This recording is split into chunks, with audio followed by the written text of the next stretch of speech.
Introduced, my name is Evelyn Lily, a solutions engineer for the government sector. And I mainly support the sector to understand the requirements of our users and help in formulating appropriate solutions. I fondly introduce myself as an urban planner as well as a GIS professional. So my background is in urban planning. And then I've also incorporated GIS into it. So I'm going to take you through this particular session today. So just as a way of introduction, what we're going to look at today is basically how we're going to use the Esri ArcGIS platform to be able to make better decisions, or basically how you're going to use this system as a decision support system as our users in the government sector. So for those of us who may be new to this platform, and for the sake of our new users as well, so this platform is an integrated platform for managing and applying geographic information. And I must say that this system is actually advancing, and it's both contributing and integrating many new innovations. One of the latest innovations that we have that is already integrated with our platform, or the ArcGIS platform, is the BIM Autodesk BIM integration. And I'm sure the AEC industry, that's the architects, the engineers, the construction managers, are part of the government sector. So it's definitely one of those things that I may want to highlight. So when you talk about the platform, of course, we have various components, and users working in this platform are actually connected using various applications. So we have applications that you can use on the desktop, applications that you can use on mobile devices, etc. So we have a number of applications that you can be able to use as part of this platform. So the other thing I also need to mention is that the platform provides identity and information models. So each and every user who's using this particular platform will have a unique identity, as well as various information models that are mainly essential foundational data layers. We have various maps and applications, as well as various workflows within this particular platform. So the platform is also powered by services that enable you to work with the various data sets. So in terms of the distribution of this platform, I've said that the platform is actually highly distributed and integrates various technologies. So this platform can actually be deployed in various, there are various options of deploying this particular platform. We have an on-premise deployment of the platform within your infrastructure as users in the government sector. You can also have this within the cloud that's online, what you're calling software as a service, or you can choose to have a hybrid of both an on-prem deployment and software as a service deployment, or an online deployment of this particular service. So that's briefly what ArcGIS platform is all about. So today we just want to look at how can governments, how can you as our users in the government sector make use of this platform for informed decision making. So we're talking about ArcGIS or GIS providing both the framework and the process for informed decision making in government. So what we're basically talking about here is that we're looking at the different workflows within the government departments. So right from the very beginning, of course, data is really an integral part, looking at data integration and management. So allowing you to bring together data from different sources and also allowing interoperability. The platform is able to support various standards, the different standards that we have, as well as the different formats. So right from data integration and management, visualizing and basically communicating that information.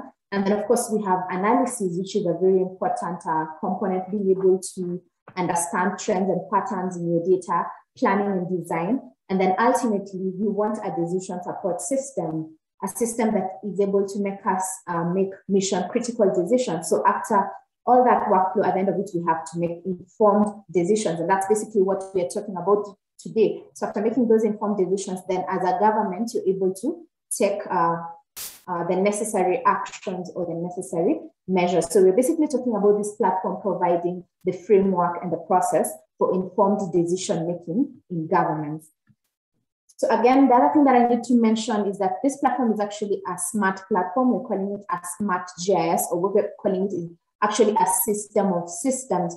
So it's a system that is able to connect people, that is able to connect processes, that is able to connect things, and that's able to connect data about people and the things and the processes within a government. So this system, we're mainly talking about a system of systems talking about the system of record. So for every government entity, I'm sure you have data. You could be having a database, or you could be in the process of collecting data. So what this platform gives you also is a system of record, ability to actually have all your data in a central database or a repository. You can be able to query that information. You can be able to update that information and ensure that it's current over time. So we're talking about a system of record. Then the other bit is a system of insights, being able to understand the patterns, being able to understand the relationships of your data sets. And so from the insights, you're able to now make better decisions. Then the other bit is what we're calling a system of engagement. So with this, we're mainly looking at governments being able to enhance collaboration and communication internally within the government institutions. So for governments, whether you're talking about the national or the local government, we have different departments within our government organizations. So what we are really encouraging our government users to do is to avoid having the silos or departments working independently, but to enhance collaboration and efficiency across the entire organization. So for instance, if we're talking about a government entity, say we have the Department of Health, the Department of Planning, the Department of Public Works, etc. So what we're saying is that this system is able to enhance collaboration across those departments. So that's internally. Then again, of course, governments are charged with delivery of services to the citizens. So we're talking about system of engagement, being able to enhance public participation and collaboration. So this is ideally what this platform is able to give you. We're calling it a system of systems. Then, so today you may be wondering, so what exactly are some of the things that we have in terms of the solutions for users in the government sector? So we have what we are calling the ArcGIS solutions. So the ArcGIS solutions are mainly a collection of forecast solutions consisting of maps and applications that address the various challenges in organizations. So we have different solutions for different sectors. And specifically today for you as our users in the government sector, we're going to just focus on the solutions for the government sector. So we have what we are calling ArcGIS solutions for government. So for the ArcGIS solutions for government mainly leverage your authoritative data and are designed to improve operations, provide insights, and enhance service delivery for you as our government users. So when we talk about the ArcGIS solutions for government, we mainly have two broad classifications of these solutions. So we have ArcGIS solutions for state governments, or if you like, you can call it the national governments. And then we also have the ArcGIS solutions for local governments. So within the local government, depending again on where you are. So in Kenya, for example, we have county governments in Kenya. We also have the recent municipal boards. Then if you're in Uganda or Tanzania, you could be having the municipalities or the local authorities. So this is broadly classified as local government. So we have those two broad classifications. We have the state, which is the national government, and we have the local governments. So these solutions are mainly, we have these solutions for the different departments and workflows within both the national and the local government. And we'll be looking at how some of the templates, solution templates that we have. And as you can see on my screen, we have quite a number. We have those for airports, we have those for elections, we have those for land administration and land records, we have housing, health and human services. So we have quite a number of solutions for all the workflows in the government that you could think of. So in terms of the components of these solutions for government, the solutions actually come with various components. So the first component that we have is what we are calling the information model. So the information model is actually a free harmonized model of GIS data, web services, and maps. And this includes a series of essential foundational layers of operational information that supports a range of maps and applications for government. So the information model has forecast maps and applications, editing workflows, as well as analytical models. And as part of this solution, we have other offerings, that is the Esri services, as well as providing an integrated solution for all our government. So what we're really saying is we want all our users in government to have an integrated solution that brings together the various departments, that captures the various workflows that we have within government. So that's one, we have the information model. Then again, as part of the solution, we have what we are calling a data schema. So the data schema has various components. So it has what we're calling the data dictionary. So the data dictionary basically has information about the different features and the different data sets within the solution that you're going to deploy, as well as the domains that are going to be used as part of that particular solution that is going to be deployed. Then we also have what you're calling the government workspace document. So the workspace document is basically an empty schema that allows you to work with, that you can be able to work with. So with the schema, it's actually you can customize it and tailor it depending on what you want as a government, whether a national government or a local government. So you can be able to remove attributes or fields that you do not need within the schema. You can be able to add attributes or fields that you feel are not captured in the schema. And we have quite a number. As you can see on my screen, we have quite a number. We have those for parcel editing, we have those for land use planning, law enforcement, electoral districts, quite a number depending on the different workflows that we have within government. So those are basically some of the components that we have. Then the other bit as part of the data schema is what we're calling the government release note. So this is basically a documentation on the solutions that we have within the government solution. So we have a number of solutions for the different workflows and the different departments within the government sector. And as already mentioned, think of all the workflows or all the departments that we have within governments, for example, whether national or local government. We have planning and development, we have public works, we have health and human services, and I'm happy that we'll actually be having a breakout session where we'll be looking at some of the solutions that are specifically tailored for the health sector. We have assessment and taxation, basically talking about land issues and tax. We have emergency management. We have elections and statistics. Again, we'll have a whole breakout session just focusing on the election solution as well as the statistics solution, talk of defense, and all the other workflows within the government. So we actually have a number of solutions for all the workflows and all the sectors within the government. So that's what we have in terms of the active solutions for the government. So with that brief introduction, I'm basically going to take us through a demonstration just to show some of the things that we've been able to put together for our users in the government sector and how you can actually best use some of these templates to create your own solutions for the different workflows that you have as a local government. So just allow me to share my screen again.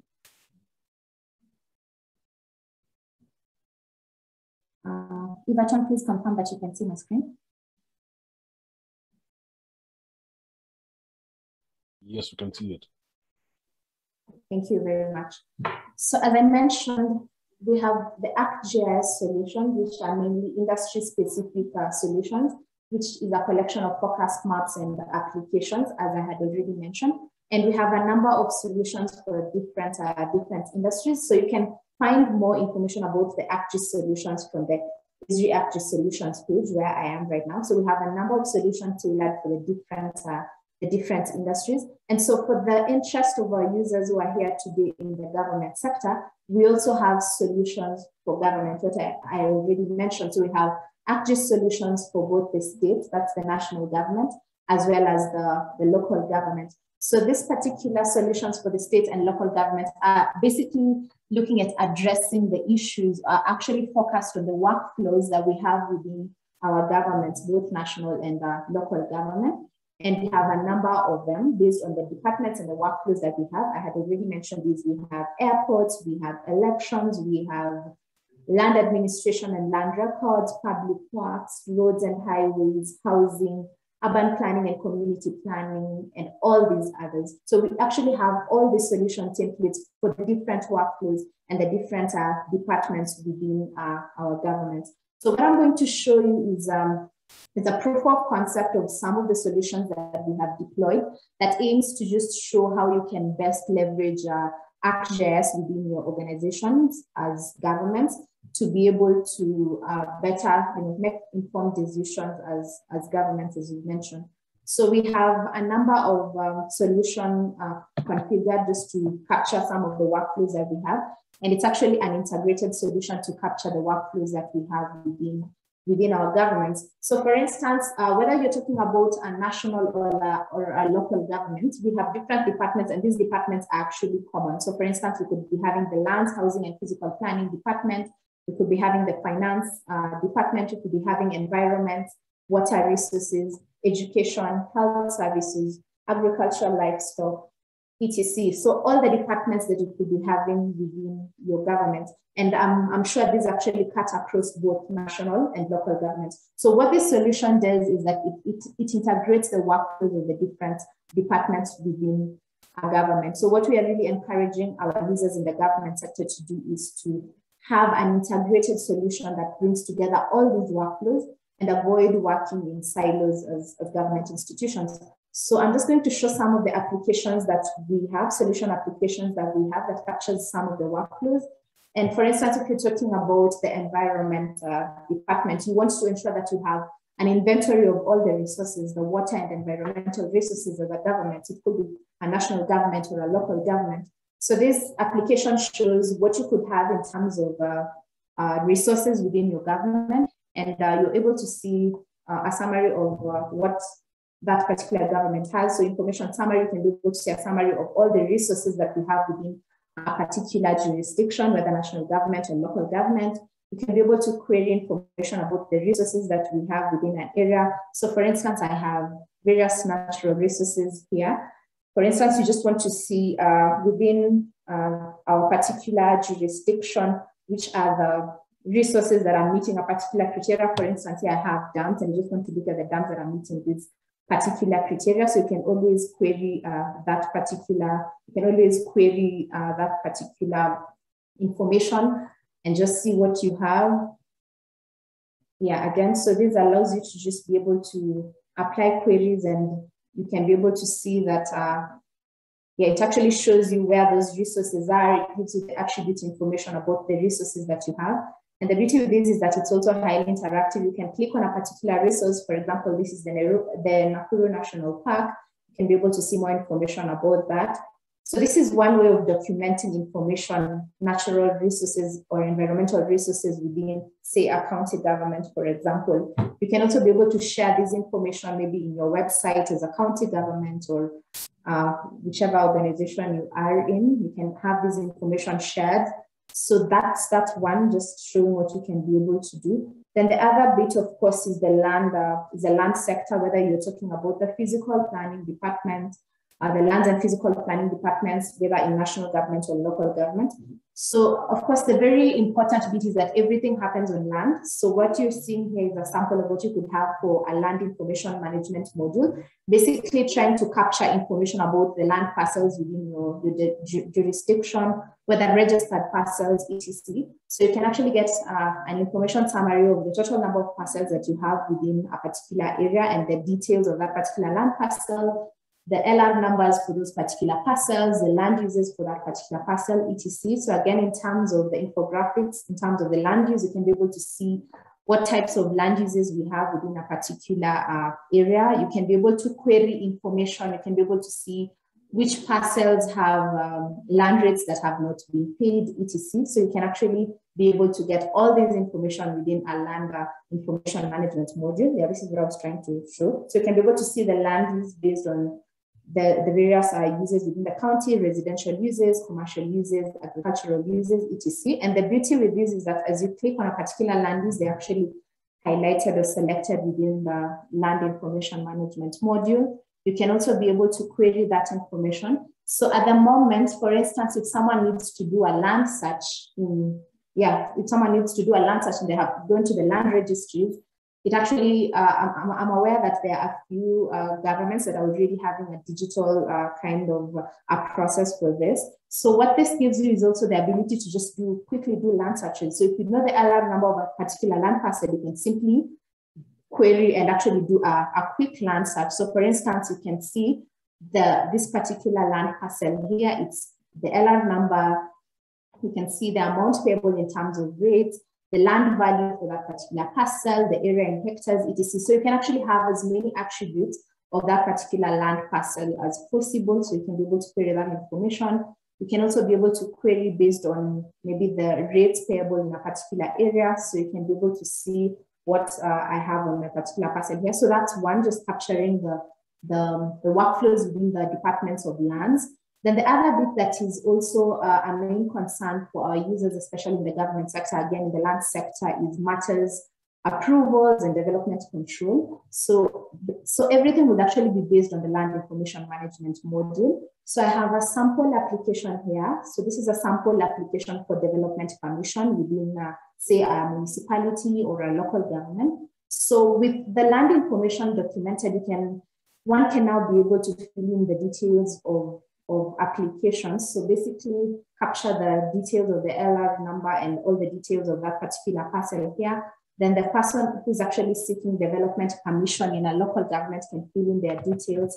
So assuming Everton Namasake is actually seeking development application within a particular local government, they put in their address here, then they put in their email here. So it's actually important that the email address is filled in correctly, because once the approval process is done, the communication will be done on email. So we can just put an email address here.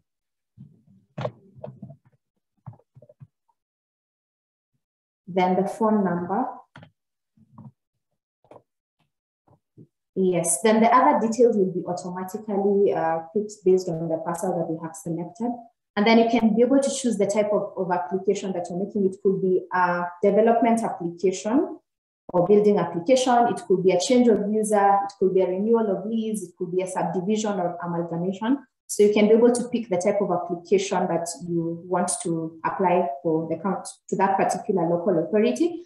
And then this particular application also gives you the ability to attach plans or drawings. So if you're seeking application, say development application, you need to attach the drawings. If you're seeking for a change of user or amalgamation, you also need to attach the required documentation. Then once that attachment is done, you can be able to upload your particular data.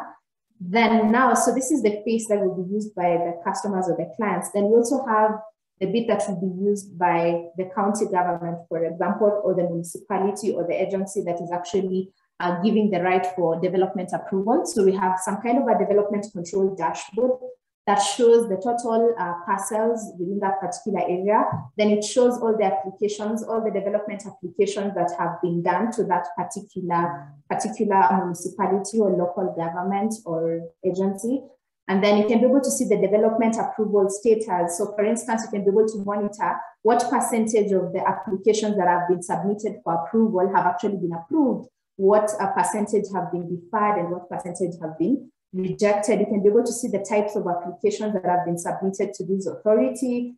You can see majority of them are actually building developments or change of users or renewal of leases or subdivisions or amalgamations. And then you can also be able to see the category of land uses for all the parcels that have been submitted for approval. So once the internal processes within that particular authority have been successfully completed, then the person who actually sought application can be able to get notification on their email whether the application is actually approved, deferred, or rejected. Then the other bit that most of our customers or our organizations in the government sector are struggling with is ensuring that they're actually focusing and ensuring that they are enhancing their own source revenue as a government. And so one of the modules that we also have as part of the solutions for our governments is the revenue solution. So again, this revenue solution will be based on the land information management module that I started off with. So all the details of what will be in the revenue module are captured from the land information management module. So for instance, this just shows an example of how, for instance, we're talking about land rates here, how you can be able to use the GIS platform to be able to enhance on-source revenue or any other type, on-source revenue as a municipality or a local authority or any other government entity that is charged with revenue details. So the parcels are color-coded depending on those that are rates that have not been paid, those that have been fully paid, and those that have been paid to some particular percentage. So you can quickly be able to pick a particular parcel. So the LR information and all the parcel information of that parcel will be automatically picked from the land information management module. Then of course you can have different payment options just to enhance the payment of the rates within a county. So for the purposes of this demonstration, I'm basically going to use the M-Pesa payment option. So it automatically picks the details of the land that I want to pay rates for. then I'll be able to put in my fund details here. Then I'll be able to specify the amount that I want to pay in terms of rates. Again, this is just for demo purposes. And then I'll be able to also put in my email address.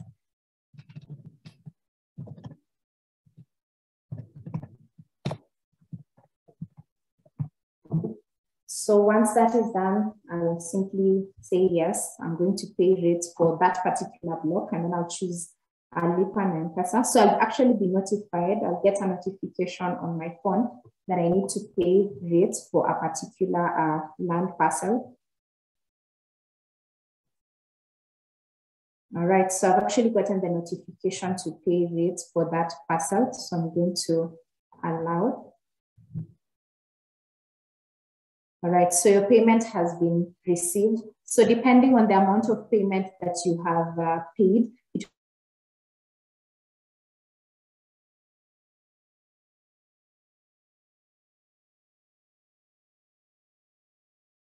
is that the authority, if it's a municipality or whichever authority, can be able to see the total rates that are payable, the total rates that have been paid, and the rates that are pending payments. And then you can also be able to monitor progress as you move forward. So again, revenue is really one of the main things that governments are looking at, whether it's the national government or the local government. So it's definitely one of the solution modules that we have. And the beauty with this is that you can also integrate the ArcGIS platform to whatever payment platforms that you have or whatever systems that you have internally as a government. So that's on the revenue bit. I think I have two more just in the interest of time. Then the other bit is being able to monitor the progress of various development projects within a government. So again, as part of this solution that we are offering for government, we have the project management module. So you're basically able to see the different types of projects within a particular area, the nature of those projects, and you actually have the attribute information like when was this project initiated, what's the duration of the project, what's the status. So you can actually be able to monitor the progress. Are we on track? Are we on track, or are we already off track? So you can also be able to see the status, the amount that had been put aside for that particular project, and so on and so forth. So you can also be able to see the total amount spent, the type of the project status, whether they're complete, new, ongoing, stalled project.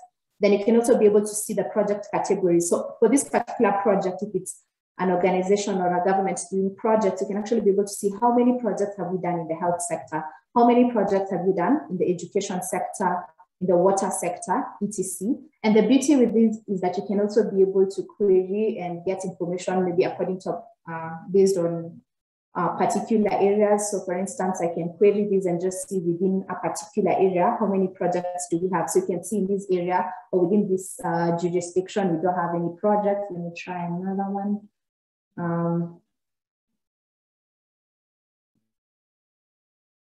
So you can actually be able to see, so within this area, we have 2 projects, and you can see the category of projects is roads and market projects. You can see the total amount of money that has been spent on those projects, and you can be able to see the status of the project. So these are actually new projects.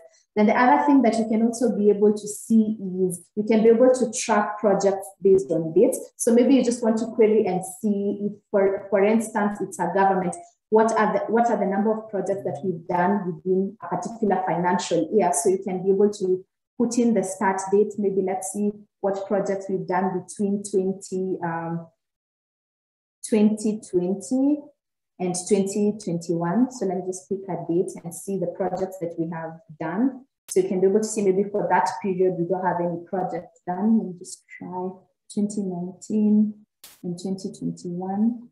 Let's see the number of projects that we have. So you can be able to query projects depending on timelines and actually see what has been done within a particular period. So that captures the project management and evaluation module. Then the other bit I quickly want to touch on also as I just come to a close is the health sector. I know you have a whole dedicated session on health and be able to see some of these things.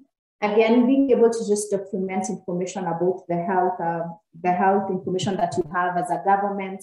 It could be a national government or a local government. So you can be able to see the total number of facilities that you have, you can be able to click on a particular facility and see the information about that particular facility. So for instance, let me just click on a facility on the map, and you can be able to see where that particular facility is, the level of the facility, the agency in charge, whether the facility has various units. It could be ICU facilities, maternity facilities, the number of doctors, number of nurses, etc.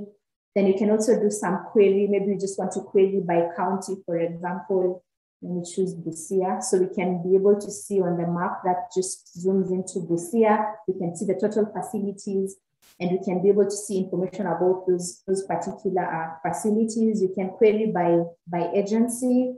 So maybe you just want to see the facilities that are under the Ministry of Health or the private sector. So you can also perform a query and see that particular information of that particular sector that you're interested in. So that's briefly some of the application solutions that you can be able to make use of as a government. Again, I know in the breakout room, you'll have more specialized discussions, especially for elections and statistics, as well as the health and human services sector. But we have a broad range of solutions that cut across the different workflows that we have in the government sector. So I think I will stop there. Over to you, Eva.